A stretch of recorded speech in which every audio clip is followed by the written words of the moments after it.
시청자 여러분 안녕하십니까?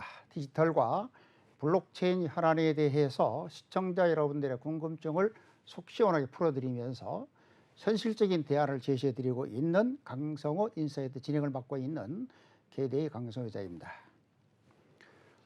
오늘은 지난달 국내 정상급 가상자산 운용사인 델리오 그리고 하루인베스트의 사전 예고도 없는 입출금 중단으로 인해서 관련된 피해자, 이용자들은 발을 동동 구르고 있습니다.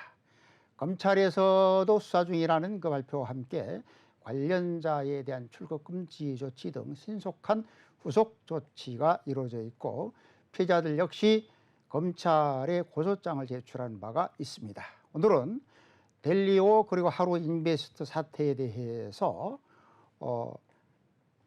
과연 법적 쟁점은 무엇인가, 앞으로 어떻게 진행되어 갈 것인지, 그리고 특히 그 회생 절차는 어떻게 될 것이냐, 끝으로 투자자들이 이 기회를 통해서 유념할 사항은 무엇인지 전문가들과 하나하나 심도 있게 짚어보겠습니다. 오늘도 그 전문가 두 분을 오늘 이 자리에 모셨습니다. 먼저 서울지방법원의 부장판사를 하고 한국 블록체인법 학회의 회장으로 활동을 하고 있으면서 현재 LKB 엔파트너스 대표를 맡고 있는 이정엽 대표 변호사님 자리해 주셨습니다. 예, 안녕하십니까. 이정엽 대표 변호사입니다. 근데 그 이정엽 변호사님 겸 또 블록체인 법학회 회장이죠? 네네, 맞습니다. 거기다가 또 뭐 그 아주 우리나라에서 최초로 가상자산 판례 백선 책자도 내셨던데 책자 잠깐 소개해 주실래요? 예, 뭐 이렇게 보시는 처럼 이 가상자산 판례백선이라고 되어 있는데요. 제가 이 책을 쓰게 된 것은 이제 저희 동료 법관들하고 지금 법이 없는 상황에서도 가상자산과 블록체인과 관련된 많은 분쟁이 있었는데 이걸 기존 법률에서는 어떻게 해석하고 있는지를 좀 알려드리고자 이 책을 써게 됐습니다. 그래서 이 책을 보시면 뭐 채굴부터 발행 그리고 뭐 사기 지금 언론에서 나오는 여러 가지 문제에 대해서 사건이 없었던 게 아니라 그렇죠. 사건이 있었고 기존 법률에서 법원이 어떻게 판단했는지를 한번 살펴볼 수 있을 것 같습니다. 예, 저도 그 가상자산 플레이백서를 사무실에다 두고 열심히 보고 있지만 현재 우리나라에서 벌어지고 있는 각종 가상자산 사건 사고에 대해서 법원이 어떻게 해석하고 판결을 하고 있는지 투자자 여러분들이 상당히 탐독할 만한 책이라고 소개를 하고 싶습니다. 이어서 역시 그 LKBN 파트너스의 대표 변호사를 맡고 있는 우리 정봉기 변호사님 나오셨죠? 본인 소개 간단히 좀 해주시죠. 예, 안녕하세요. 정봉기 변호사입니다. 올해 2월에 서울중앙법원에서 부장판사로 재직하다가 법무법인 LKBN 파트너스의 대표 변호사로 합류해서 오늘 이 자리까지 참석하게 됐습니다. 네. 그러면 지금부터 본격적으로 짚어보도록 하겠습니다. 이정엽 변호사님. 네. 지난달 16일 그 서울남부지검에 고소장을 제출을 했죠. 네네, 맞습니다. 그러면은 현재 그 고소장을 제출한 이후에 어떻게 진행되고 있는지 간략하게 좀 정리해 주시죠. 네.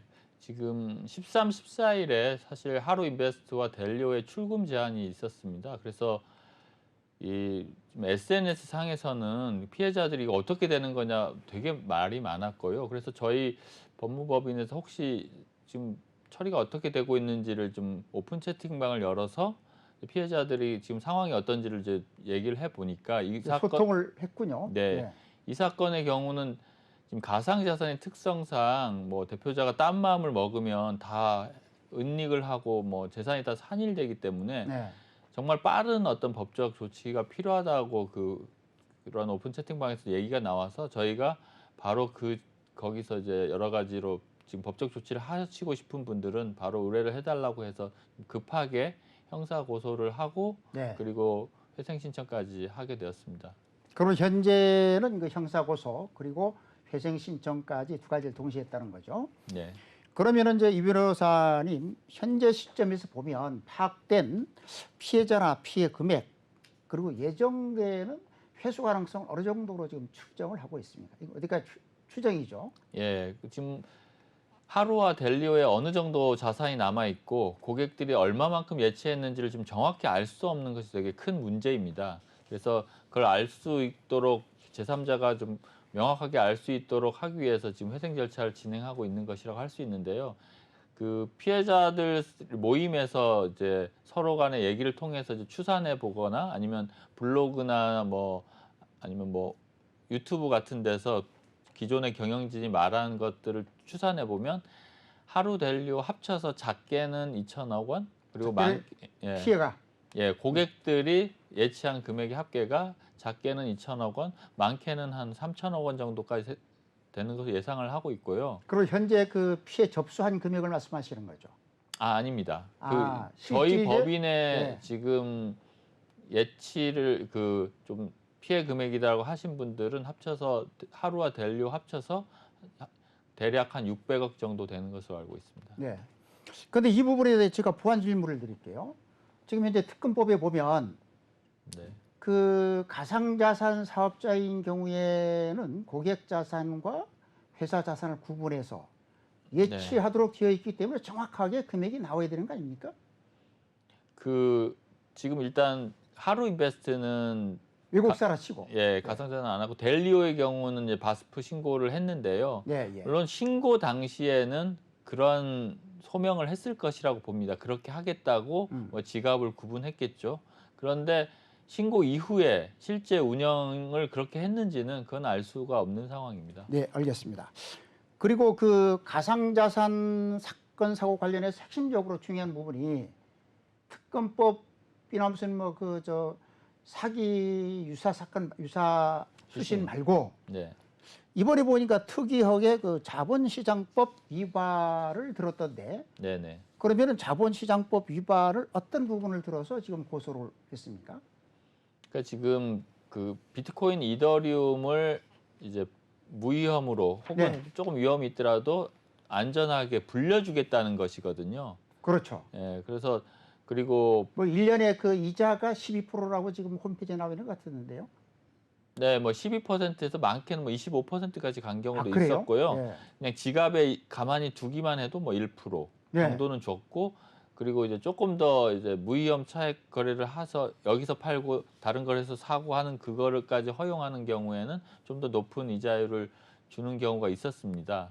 그런데 이런 가상자산을 일단 예치를 받으면 이 가상자산에 대한 처분권은 회사에게 있는 거거든요. 회사가 이걸 굴려서 이익을 주는 겁니다. 이익이 어디서 나오진 않잖아요. 그렇죠, 그렇죠. 그렇기 때문에 이것은 일종의 뭐 자산을 신탁받아서 혹은 뭐 금융상품처럼 이제 사람들에게 팔고 그 자산을 가지고 운용하는 그런 업을 한 것으로 판단해서 자본시장법의 금융투자 상품을 판매한 것이라고 충분히 볼 가능성이 있어서 저희는 일단 자본시장법 위반도 그 혐의로는 고소를 일단 했습니다. 그 고소 항목 중 하나로 네네. 그 혐의로 집어넣었다 그 말이죠. 네.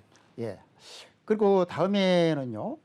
델리오 같은 경우는 한국에 본사를 두고 있지만 하루 인베스트 같은 경우는 싱가포르 소재다. 심지어는 뭐 조세 회피처 어디라고 그러죠? 외국에 버진 아일랜드죠. 버진 아일랜드 본사를 두고 있다고 하지 않습니까? 그러면은 그 외국에 본사를 두고 있는 하루 인베스트에 대한 수사는 좀 제대로 되고 있습니까?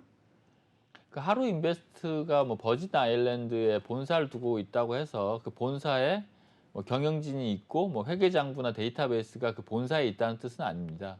그것은 그냥 법률 규제를 회피하기 위해서 법률상으로 페이퍼 컴퍼니로 만들어 놓은 것이고 지금 하루 인베스트의 개발자, 뭐 경영진, 뭐 주요한 뭐 의사결정을 하는 사람들은 지금 다 테헤란로 그 하루 인베스트의 지금 모회사라고 알려져 있는 블록크래프터스 그 사무실에서 모든 게 이루어졌기 때문에 거기에 있는 회계장부나 데이터베이스를 저희가 한국에서 그 취득을 해서 뭐 고객 예탁 자산이 뭐 얼마고 얼마 남아 있는 거 이런 것들을 다 파악할 수 있습니다. 좀 그나마 다행입니다. 왜냐면은 테라루나 같은 경우도 지금 테라폼 랩스가 싱가포르에 있잖아요. 네. 그 싱가포르에 대한 자료를 사실 우리나라 수사 당국이 접근이 어려운데 다행스럽게도 하루 인베스트 같은 경우는 우리나라의 모든 인적 그리고 자료들이 있다 그런 말씀이네요. 일단 그렇게 기대는 하고 있는데 지금 명확하게 압수수색이라든지 아니면 회생 절차 개시돼서 관리인이 그것을 인수받지 않았기 때문에 그리고 문이 그렇죠. 잠겨 있기 때문에 뭐 떠나기 전에 경영진이 뭐 다 어떤 데이터베이스나 이런 걸 다 없애고 갔을 가능성을 완전히 배제할 수는 없다. 없습니다. 어쨌든 그 수사 당국의 발빠른 조치를 통해서 피해자들의 피해가 최소화되고 가슴에 응어리가 풀렸으면 좋겠습니다. 그리고 그 계속해서 이정엽 변호사님, 그 특경법에 보면은 관련된 형사처벌과 함께 그 하루 인베스트나 델리오들이 갖고 있는 자산을 빼돌리지 못하도록 하는 선제적 법 절차를 밟고 있잖아요. 뭐 기소전 추징 보전을 한다든지 이런 부분은 이제 어떻게 되고 있습니까? 상당히 그 피해자들로서는 아주 중요한 관심사지 않습니까? 예. 어제 이제 저희 같이 오신 정봉기 대표님하고 그 남부지검에 가서 이제 수사팀하고 얘기를 했는데요. 그 몰수 보전과 관련해서는 뭐 정봉기 대표님이 한 말씀 해주실 수 있을 것 같습니다. 아, 예. 그 부분은 우리 그 정 변호사님께서 말씀을 해주시죠. 예를 들면 뭐 기소전 추징 보전이라든지 핵심적으로 기소전 추징 보전이 되어야 사건이 진행되는 과정에서 그 보전된 자산을 가지고 피해자들에게 뭐 반환이 된다든지 가는 거지 않습니까? 그건 어떻게 진행되고 있습니까? 현재 우리 그 LKB 펌에서는 일부 혐의가 있는 사람들을 대해서 서울 남부지검에 고소장을 제출한 상태에 그렇죠. 있습니다. 예. 서울 남부지검에서 어제 이제 대표 고소인 조사를 어제 시행을 했고요. 아, 어저께? 예, 어제 시행을 그래요? 그러니까 하루인베스트의 투자자 2명에 대해서 네. 고소인 조사가 이루어졌습니다. 현재 검찰에서 압수수색 등 어떤 강제 수사에 돌입하지는 않은 상태인데요. 이제 출국 금지만 돼 있군요. 네, 맞습니다. 예. 고소인 조사를 통해서 어느 정도 이제 그 혐의 사실이 좀 드러날 경우에는 검찰에서 곧 강제 수사에 착수할 것으로 예고 언론에 예정돼 보면은 있습니다. 뭐 예. 수사를 한다고 지금 많이 보도가 이제 되더라고요. 결국에는 조금 전에 이정엽 변호사님이 말씀하셨던 데이터베이스나 회계 자료 이런 자료 그런 어떤 구체적인 자료 확보가 굉장히 중요한데 핵심이죠. 예, 이런 자료들은 압수수색 절차를 통해서 확보할 수가 있습니다. 그렇죠. 결국에는 저희가 보기에 압수수색 절차가 이루어지고 어느 정도 윤곽이 드러날 경우에는 검찰에서도 추징 보전이라든가 그렇죠. 아니면 기소전 몰수 추징 보전 보전이 조치라든가 돼야죠. 예. 이런 조치에 대해서 요즘 굉장히 강조하고 있고 해당 부분이 되게 중요하게 드러나고 있습니다. 왜냐하면은 관련자들에 대해서 형사처벌이 이루어지더라도 결국에는 피해자들에 대한 최종적인 구제가 가장 그렇습니다. 중요한 문제고 그러기 위해서는 그 지금 하루인베스트나 델리오의 어떤 자산들에 대한 보전 조치, 추징 보전이나 몰수 보전이 이루어져야 되는 이유가 바로 거기에 그러니까 있습니다. 재판 과정에서 수사 과정에서 빼돌리지 못하도록 선제적 조치가 이루어져야 되잖아요. 맞습니다. 예. 조만간 검찰에서 해당 청구가 이루어지고 법원에서도 조속히 결정이 이루어질 것으로 저희 예상하고 있습니다. 예. 이 시간을 계기로 검찰에서 여러 가지 뭐 사정이 있겠지만은 신속한 수사와 함께 기소전 추징 보전을 통해서 수사 과정에서 재판 과정에서 관련된 혐의자들이 자산을 빼돌리지 않고 최종적으로는 피해자들에게 그 돌아갈 수 있는 구제가 될 수 있기를 좀 희망을 합니다. 그리고 이어서 그 계속적으로 질문을 좀 드리겠습니다. 이정엽 변호사님, 예. 현재 보면은 제가 델리오 같은 경우 홈페이지를 봤거든요. 네네. 보면은 금융정보분석원으로부터 신고 수리를 받았다는 신고 수리증은 있는데 거기 보면은 신고 수리한 사업의 범위가 없더라고요. 네네. 반면에 그 홈페이지 보면 뭐라고 되어 있느냐면은 예치 랜딩 스테이킹 PBS 토큰 증권 등 금융당국의 엄격한 절차를 거쳐서 신고 수리를 했고 지금도 엄격한 그 관리 감독을 받고 있다. 그러면서 예치 랜딩 전문 금융 기업이라고 표시가 되어 있습니다. 이 경우는 다시 말씀드리면 금융당국에서 신고 수리한 것은 특정금융정보법에 의해서 가상자산의 이전 보관관리 커스터디 사업자로 네네. 신고 수리를 받았잖아요. 네. 하지만 홈페이지엔 보면은 가상자산 예치 랜딩 전문 금융기업 그리고 네. 사업 내용에는 보면은 예치 랜딩 스테이킹 PBS 토큰 증권을 거기에 표시를 했더라고요. 이 경우는 형법이나 그 특정경제가중처벌법상에 어떤 혐의가 적용될 수가 있습니까? 그 지금 랜딩이라든지 스테이킹 등 이제 그런 서비스를 하려면은 아마 좀 추가적인 그 뭐 실명 계좌도 필요할 가능성도 있고 또 자본시장법 저촉 여부도 또 문제가 되기 때문에 금융위에서 뭐 이런 것들을 허가해 줬을 리는 없을 것이고요. 그래서 그 허가받지 않은 상태임에도 불구하고 본인들의 사업이 다 정부 당국의 허가를 받았고 정부 당국의 관리 감독 하에 있는 서비스다라고 얘기를 한 것은 투자자들의 투자 판단을 이제 흐리게 하는 행위 중에 하나라서 이 경우에도 특경법상 사기 기망행위의 하나라고 할 수 있습니다. 지금 델리오의 기망행위는 뭐 이것뿐만이 아니라 뭐 여러 가지 기망행위가 있는데요. 그래서 뭐 지금 서비스에서 뭐 고수익을 안전하게 줄 수 있다는 그런 뉘앙스를 준 여러 가지의 그렇죠, 그렇죠. 그 광고 행위는 모두 다 기망행위 일종이라고 보여질 수 있고 그리고 그 수익이 나지도 않았음에도 가장 전형적인 것은 후발 투자자들의 자금을 가지고 그 선발 미리 투자한 사람들에게 그 수익을 보장한 수익을 주는 일종의 이제 폰지 그렇죠, 폰지. 그 관련된 내용의 우리말로 돌려막기 했다는 거죠. 예, 근데 그거는 사실은 뭐 어디서 수익을 나서 그 기존에 예정된 사람들에게 어떻게 수익을 분배했는지는 장부를 까봐야 알 수 있는 그렇죠, 상황이고요. 그렇죠. 네. 그러니까 지금의 저희로서는 그 전에 아마 지금까지 그 지금 출금 제한이 이뤄진 것으로 보아서는 운용 수익이 충분하지 않았을 것이다. 이렇게 생각하고 있고 지금 아까 말씀한 내용은 좀 기망에 해당할 수 있다. 그리고 중간중간에 그 운용에 대한 자세한 정보를 제공을 해야 되는데 네. 예컨대 뭐 아주 위험한 뭐 선물 옵션 같은데 하는 그런 그 운용사의 일부를 위탁했다 이런 것들은 사실은 고객들이 받아들이지 않을 그 운용 행태거든요. 아니 실질적으로 홈페이지에 그런 내용들이 공지가 전혀 안 되지 않습니까? 네네 맞습니다. 그래서 그런 것들을 투자자들이 알리지 않은 것 자체도 이제 법률적으로는 부작위에 의한 기망에 해당한다고 할 수 있습니다. 그러면 우리 그 이정엽 변호사님 같은 경우는 바로 뭐 2개월 전까지 현직 판사로 계시잖아요. 실질적으로 법 해석을 해서 판결을 했던 분이잖아요. 네.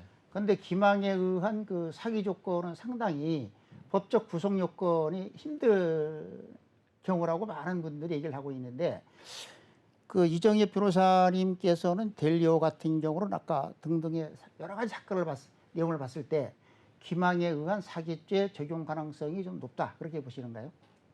예, 뭐 저는 그렇게 보고 있기 때문에 뭐 저희가 특경법상 사기로 이제 고소장을 제출했고요. 네. 우리 좀 형사 분야에서 이제 그 유명한 고유정 사건도 했고 그래서 네. 아마 특경 사기도 많이 다뤘을 것 같은데 정봉기 대표님의 또 의견도 한번 여쭤봐주시면 좋겠습니다. 예. 그리고 그 지금 그 금방 짚었던 그 델리오 내용 같은 경우는 표시 광고 공정화법에 의한 부당한 표시 광고 금지 행위에 해당된다는 지적들도 있습니다.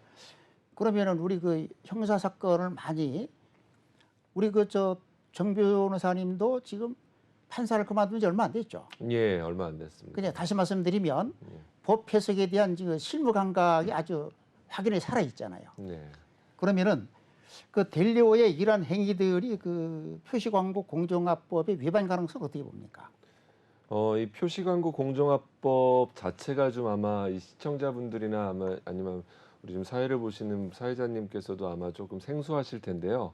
이게 이제 델리오의 이러한 어떤 이런 행위들이 어떤 표시광고 공정화법에 의해서 부당한 표시 광고 행위의 금지에 해당한다면 해당 법률 위반 가능성은 대단히 높습니다. 그리고 일단 지금 이 고소 사건과 관련돼서 하루인베스트나 델리오의 기망 행위가 인정되느냐 결국에는 사기죄의 인정 여부가 핵심 쟁점인데요. 그 무슨 기망의 사기죄가 적용되어야 네. 표시광고법까지 적용될 수 있다고 보시는 건가요? 네. 일단 그 예치한 우리 투자자들이나 피해자들에게 과연 원금 보장 약속이 있었느냐 아니면은 이 해당 어떤 이 운용 자체 이 서비스 자체가 수익을 창출할 수 있는 구조냐 네. 이게 가장 중요합니다. 근데 일단 투자자나 피해자들에게는 무위험 차익 거래라는 어떤 생소한 어떤 거래 방식을 통해서 수익을 창출하겠다는 것이 하루인베스트의 어떤 영업 행위였거든요. 네. 그 무위험 차익 거래 자체가 우리는 이게 수익을 낼 수 없는 구조이고 해당 어떤 그런 내용 자체가 기망행위에 해당한다 이렇게 저희는 보고 있습니다. 네. 그러면 말이죠. 만약에 그 델리오의 이런 부분들이 그 표시광고법의 금지 행위에 해당된다면 기존 판례와 연결해 봤을 때 그 처벌의 정도는 어떻게 됩니까? 해당 법령의 어떤 그 처벌 규정 자체가 그 형의 상한이 높지는 않습니다. 아, 예. 결국에는 투자자나 채권자들이 결국에는 채권 회수하는 게 중요하다고 한다면 결국에는 이 표시광고 공정화법에 위반되었을 경우에 이제 손해배상을 청구할 수 있는 그런 어떤 청구 원인 사실이 하나 될 수 있다는 점에서 채권자들에게 도움이 예. 되는 것 같습니다. 그 아까 정 변호사님께서 중요한 지적을 해주셨는데 만약에 델리오의 이런 행위들이 그 표시광고법의 금지 행위에 해당된다면 손해배상을 할 수 있도록 또다시 그 법에 규정되어 있더라고요. 예. 기존에 혹시 이런 판례가 있습니까? 이 부분은 이정엽 변호사님께서 이 표시광고 및 공정화법에 대해서 조금 예. 혹시 검토를 그 하셔서 손해배상했던 그 판례가 있습니까? 예, 판례 있습니다. 아, 그렇습니까? 예, 예. 뭐 특히 뭐 비슷하게 아파트 같은 경우도 네. 뭐 좀 과장 광고를 하는 경우가 그렇죠, 있잖아요. 뭐 이렇게 뭐 좋은 학군이 들어온다든지 뭐 사실은 그 전철이 연결이 안 되는데 막 연결되는 그렇습니다. 것처럼 예, 하고 예. 그렇게 인터넷에서 허위 광고를 하는 경우에 그 경우에 이제 이 표시광고법 위반으로 해서 이 경우에 해당한다는 대법원 판례도 있습니다. 그래서 이 인터넷을 통한 어떤 광고의 경우에 적극적으로 사람들에게 그 기망을 하는 게 아니기 때문에 과연 그걸 보고 샀는지 어떤 행위를 했는지 처분을 했는지 아니면 그냥 다른 경로로 그걸 샀는지에 대해서 사실은 명확하게 뭐 검찰이나 법원에 가리기가 어렵거든요. 그렇죠, 딴 걸로 했는지 어떻게 아느냐 이렇게 할 수 있는데 그렇기 때문에 표시 광고 자체의 잘못에 대해서 어떤 법적 책임을 부과하는 것이 표시광고법이라고 할 수 있습니다. 그래서 인터넷상에서 델리오가 투자 판단을 흐릴 수 있는 어떤 그런 광고 행위를 했다면 그것 자체만으로도 처벌할 수 있고 그걸로 인한 손해도 그 표시광고법에 따라서 부과할 수 있다는 게 또 이 표시광고법이 가진 또 중요한 지점 중에 하나라고 할 수 있습니다. 예, 왜 그러냐면은 우리나라 사람들 같은 경우는 그 핸드폰 그리고 특히 와이파이가 발달했기 때문에 어디서 상대방들의 권유를 듣더라도 대부분 핸드폰을 통해서라도 인터넷 검색을 많이 하거든요. 네네. 검색을 해보고 상대방들의 권유 내용에 일정 부분 타당성이 있을 때 그런 구매를 하지 않습니까? 네, 맞습니다. 예, 그걸로 봐서는 표시광고법에 그 금지 행위에 해당될 경우에는 그 표시광고법에 의한 손해배상 책임도 판례가 있다. 그런 말씀이죠. 예, 그런데 지금 가상자산 분야에는 아직 없습니다. 그래서 지금 그렇죠. 가상자산 아직 없죠. 제가 이거에 대해서 검토를 여러 가지로 한 이유 중에 하나는 저희 블록체인 법학회에서 테라루나와 관련돼서 어떤 법이 적용이 가능한가에 대해서 고민을 많이 했거든요. 그래서 사기, 유사수신, 그다음에 지금 자본시장법 위반 다 뭐 가능은 한데 다 어렵다라는 게 좀 많이 적용이? 적용이 어렵다. 그래서 심지어 지금 증권이라고 자본시장법 위반으로 지금 남부지검에서 몇 번 했는데 다 영장이 기각됐지 않습니까? 그렇죠. 시장- 루나를 네. 그 자본시장법에 투자계약 증권으로 고소를 하고 그 영장 청구를 했는데 그 또 이례적으로 그 그렇습니다. 영장 결정문에 그렇죠. 그게 증권이 아니다라고 얘기했습니다. 그래서 1심과 2심에서 둘 다 그게 예. 아니다고 그럼에도 판시했다고. 불구하고 일단 검찰은 지금 대법까지. 자본시장법 위반으로 지금 신현성을 기소한 상황인데요. 예.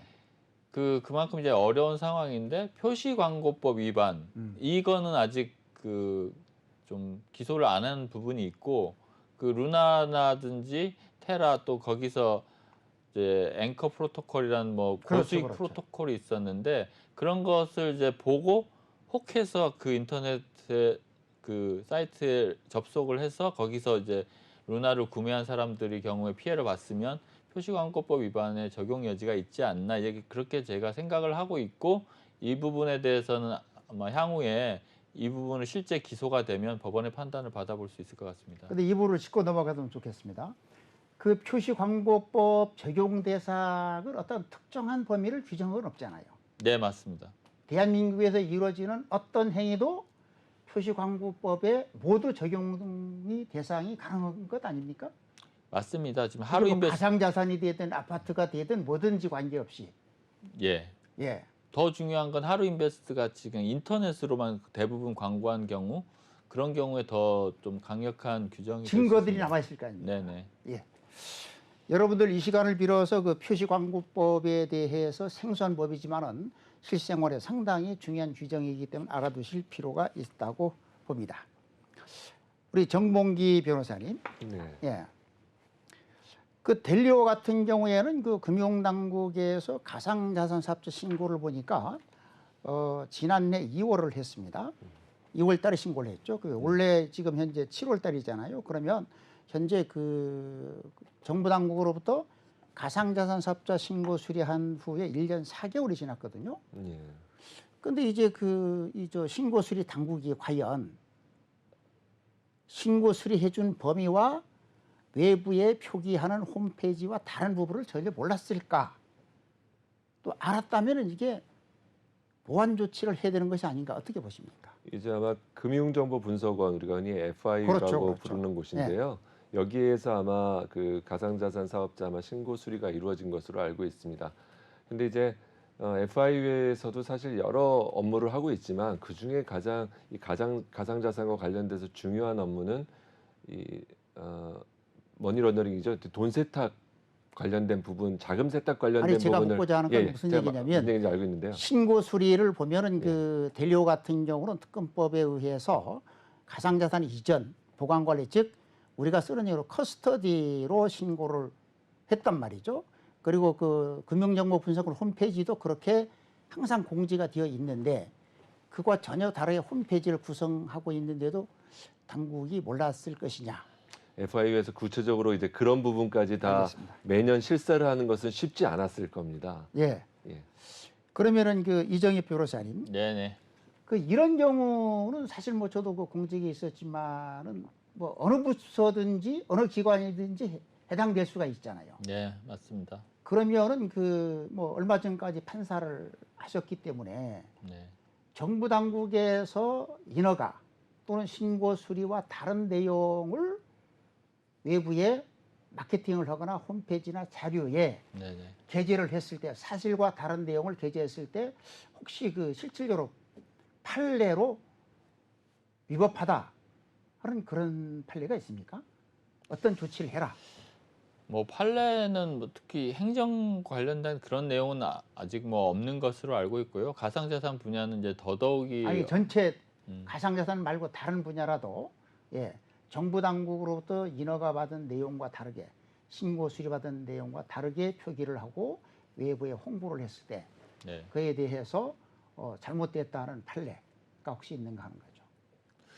보통 그런 경우는 이제 민원을 통해 가지고 행정지도로 만약에 알려지면 그걸 조사를 해서 그렇죠. 행정지도를 먼저 하게 되고 맞습니다. 행정지도에 따르지 않으면 그거에 따른 이제 행정 뭐 벌을 과하거나 아니면은 이제 뭐 영업을 그 행정법에 정해진 그대로 뭐 영업을 중단시키거나 이런 절차가 있는데 그걸 안 했다는 이유로 이제 법원에 청구를 해서 강제 그 행정관청으로부터 그렇게 하게 하는 경우는 저는 보지는 못한 것 같습니다. 그리고 민사 소송은 가능성이 있지만 형사적인 측면은 뭐 우리 직전 얼마 전까지도 판사를 하셨지만 민사소송도 사실 현실적으로 말씀드리면 그런 걸 하지 않았다는 이유로 뭐 국가 상대로 뭐 손해배상을 청구하는 게 받아들여지는 거는 극히 드문 일이라고 할 수 있습니다. 예, 알겠습니다. 이러한 부분들인 경우에는 어차피 현재 그 국회 여야 정치권에서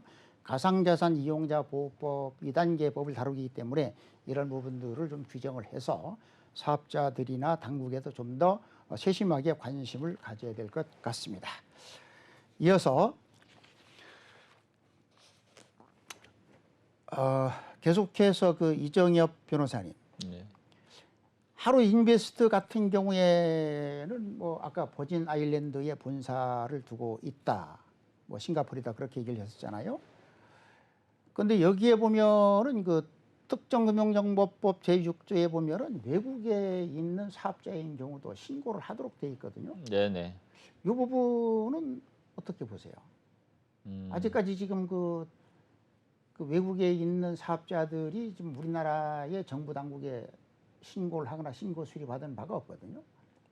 네, 맞습니다. 매우 중요한 문제이고 그리고 이거에 대해서는 뭐 여러 가지 검토가 이루어지는 것 같습니다. 그 이제 예를 들면 신고를 안 했다는 이유로 바로 뭐 어떤 조치, 특히 이제 제일 엄격한 조치는 그 IP를 차단하는 거거든요. 우리 그렇죠, 이제 그렇죠. 뭐 그 방통위와 협상을 해서 이렇게 딱 아예 못 하도록 하는 경우가 있는데 그렇다고 하더라도 뭐 VPN 같은 걸 통해서 우회 접속이 우회 접속이 가능하다 하더라고요.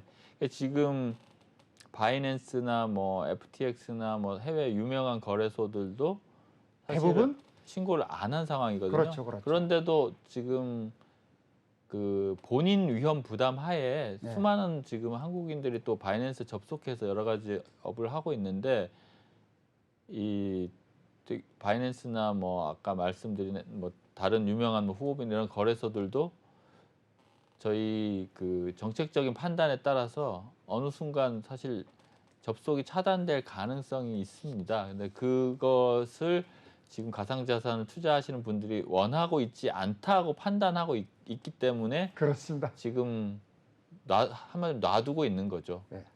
어려운 문제입니다. 이어서 우리 그 정봉기 변호사님, 네. 그 델리오 홈페이지에 보면은 가상자산의 예치, 랜딩 그리고 스테이킹, PBS 사업을 한다고 되어 있잖아요. 예.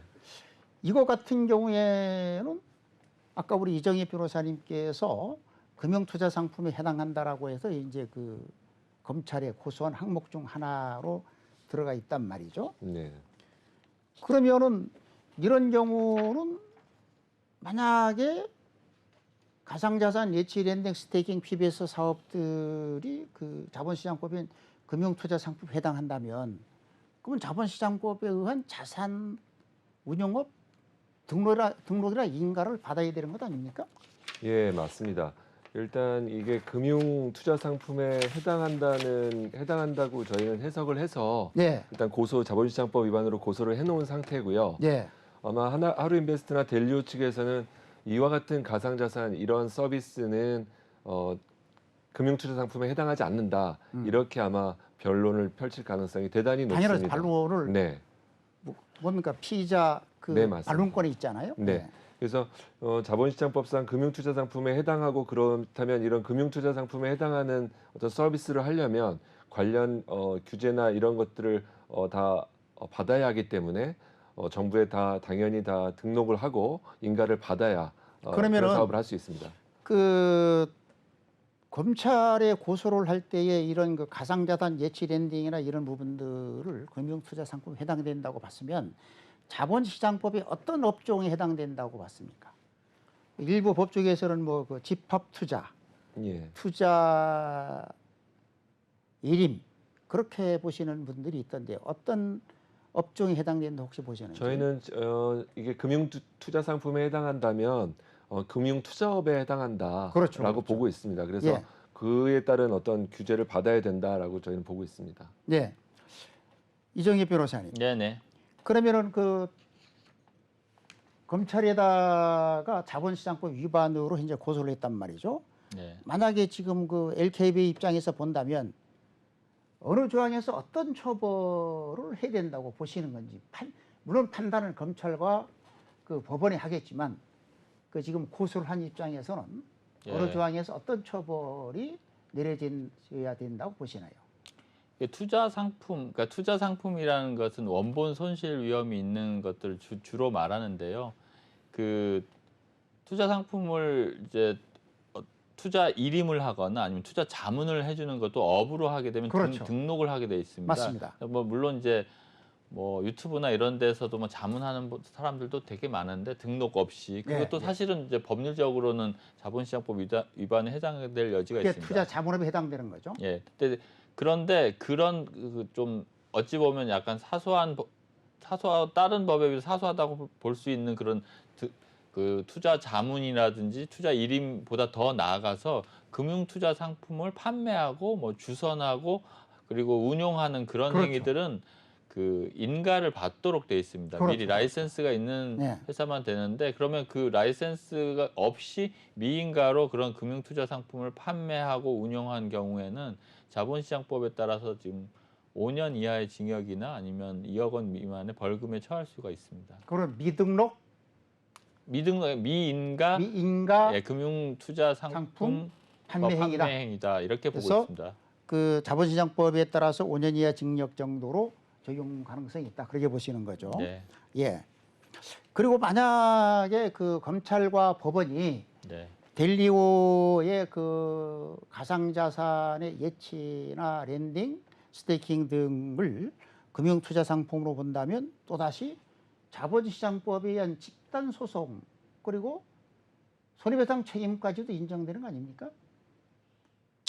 뭐 이제 솔직히 말씀드리면 자본시장법 위반 여부에 대해서는 저희가 만약에 적용된다고 했을 때 적용된다면 그 자본시장법에 따라서 다 가능성이 있습니다. 가능성이 열려 있습니다.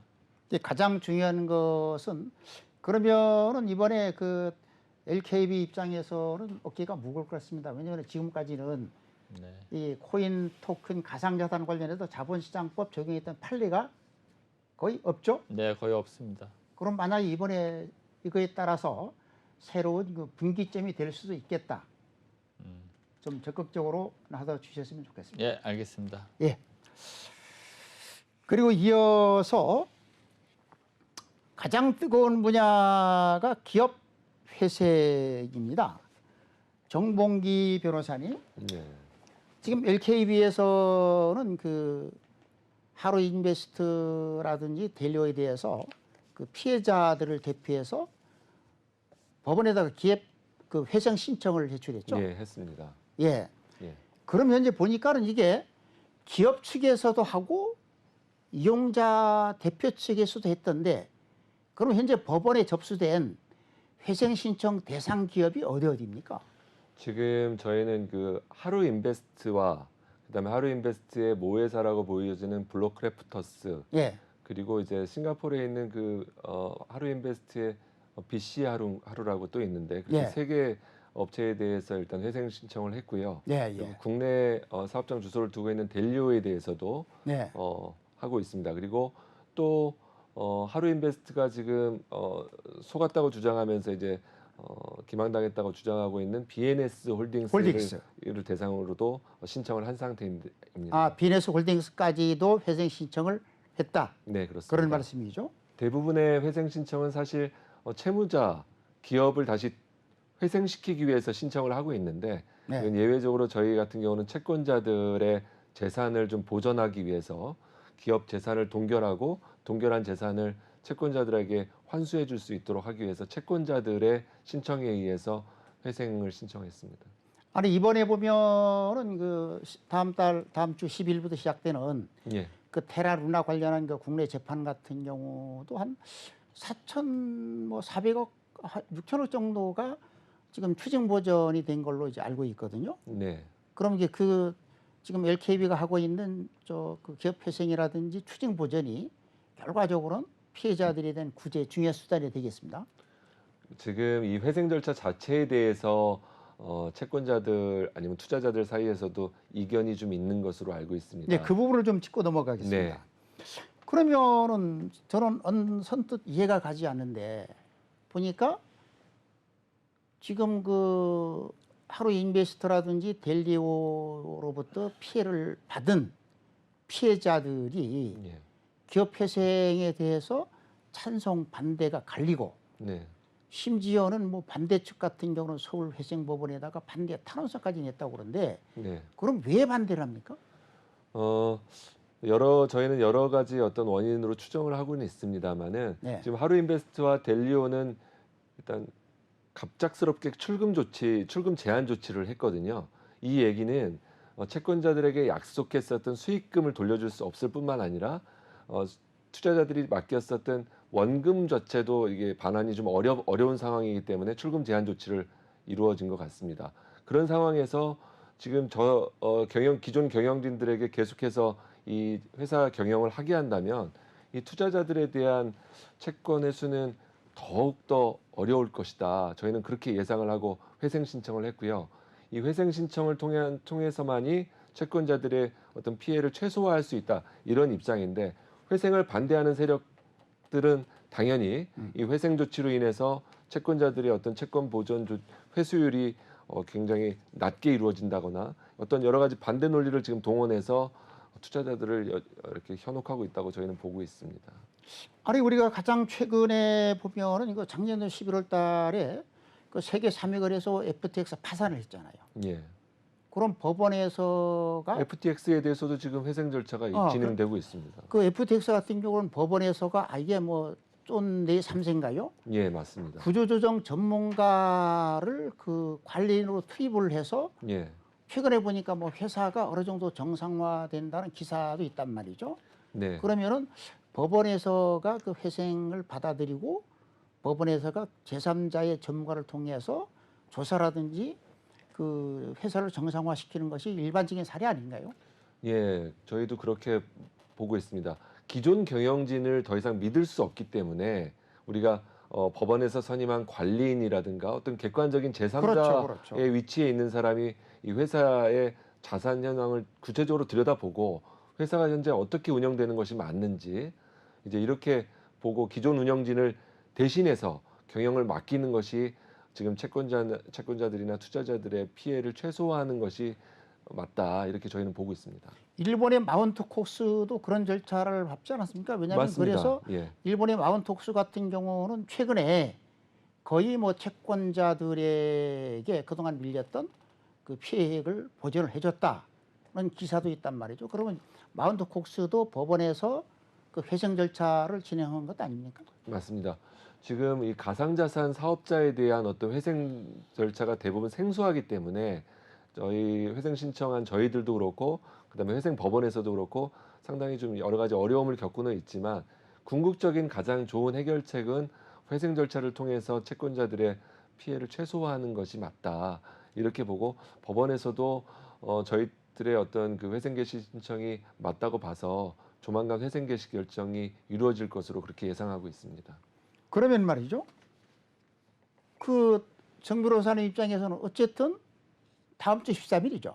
네, 그렇습니다. 그 1차 서울회생법원에서 그 신문 게시가 있잖아요. 네. 그럼 지금- 그 신문 게시를 거치고 나서 어떤 절차를 밟아서 최종적으로 서울회생법원이 그 회생 개시를 할 것인지 말 것인지 결정을 언제쯤 합니까? 지금 현재 이제 채무자에 대해서 송달이 이루어져야 됩니다. 일단 예. 채권자들이 신청을 했기 때문에 그렇죠. 채무자나 채무자 대표이사에게 송달이 되어야 되는데 현재 지금 송달이 제대로 이루어지고 있지 않습니다. 해외에 있거나 영업소를 하루 폐쇄한 인베스트가? 상태이기 때문에 예. 채무자에 대해서 송달이 이루어지지 않고 있어서 채무자 신문기일이 좀 속행되고는 있습니다만은 네. 저희가 채무자 신문이 뭐 이루어지지 않는다고 하더라도 그 이후에는 관리인 선임이 좀 진행이 되고 그렇죠. 그리고 나서는 조사위원이 선임돼서 조사위원회 구체적인 어떤 조사 절차가 이루어진다면 아니 제가 묻고자 하는 것은 네. 그 서울회생법원에서의 회생을 받아들일지 말지 여부가 네, 나머지는 뭐 그 법적 절차에 따라서 네네 관리인이 임명되고 조사가 이루어지고 정상화 과정을 밟잖아요. 맞습니다. 핵심은 서울회생법원에서 회생을 받아들일지 받아들이는 인용할 것이냐 말 것이냐가 관건인데 그걸 네. 어떻게 보세요? 저희는 지금 여러 가지 소명을 좀 하고 있습니다. 예. 어떤 그 온체인 분석을 통해서 지갑 간의 어떤 그 코인들의 이동 경로나 여러 가지를 소상하게 밝히고 있어서 저희는 법원에서 회생법원에서 회생 개시 결정을 할 것으로 그렇게 예상하고 있습니다. 본다. 예. 자, 그러면 우리 이정엽 대표 변호사님. 상당히 이번 같은 경우는 적극적으로 자본시장법을 적용한다든지 아니면은 그 기업 회생 절차까지 새로운 그 사례를 보이고 있는데 문제는 이를 통해서 투자자들이 뭔가 이번을 계기로 꼭 유념할 부분이 있을 것 같아요. 예. 지금 가상자산 분야는 상당히 생소하기 때문에 그 지금 뭐 블로그라든지 회사의 말만 믿고 그 투자를 하게 되면 사실은 이런 경우가 많이 생길 가능성이 있습니다. 그래서 뭐 오래 투자하신 분들은 대부분의 경우는 자산을 어디 맡기지 않고 자기가 콜드 월렛에서 보관하는 형식으로만 그렇죠, 그렇죠. 이루어지거든요. 그래서 사실 제3자한테 이제 맡기는 경우에는 그 상당한 검토가 꼭 필요하고 그리고 커스터디 업체하고 그 재산을 운용하는 업체는 엄연히 다르거든요. 그러니까 보관만 해주는 회사이냐, 보관된 걸 가지고 또 운용을 하는 회사냐에 따라 가지고 다른데 그 부분을 잘 검토를 해주시고 고수익을 또 얘기하는 회사일수록 위험하다. 예. 될 수 있으면 안 했으면 좋겠다는 게 제 개인적인 생각입니다. 고수익을 보장하는 회사라고 한다면요. 아니 그러면은 블록체인 법학 회장님께서도 좀 코인 투자를 좀 자제했으면 좋겠다 그런 말씀이시네요. 전혀 그런 뜻은 아니고요. 일단 코인 자체는 잘못이 없죠. 뭐 주식이나 똑같은데. 이익을 보장하는 경우는 좀 고민을 해봐라. 예. 예, 시청자 여러분, 우리나라에 또다시 새로운 가상자산 시장의 먹걸음을 데리고 와 있는 델리오 그리고 하루 인베스트에 대해서 이 검찰이나 수사라든지 기업 회생 등 어떻게 진행되고 있고 앞으로 어떻게 전개될 것이며 쟁점은 무엇인지에 대해서 짚어봤습니다. 시청자 여러분 어떻게 보셨습니까? 나름대로 많은 도움이 되었기를 바라고요. 오늘 방송은 여기로까지 듣도록 하겠습니다. 이상 마치겠습니다. 네, 감사합니다. 우리 두 분 수고 많으셨습니다. 네, 고맙습니다.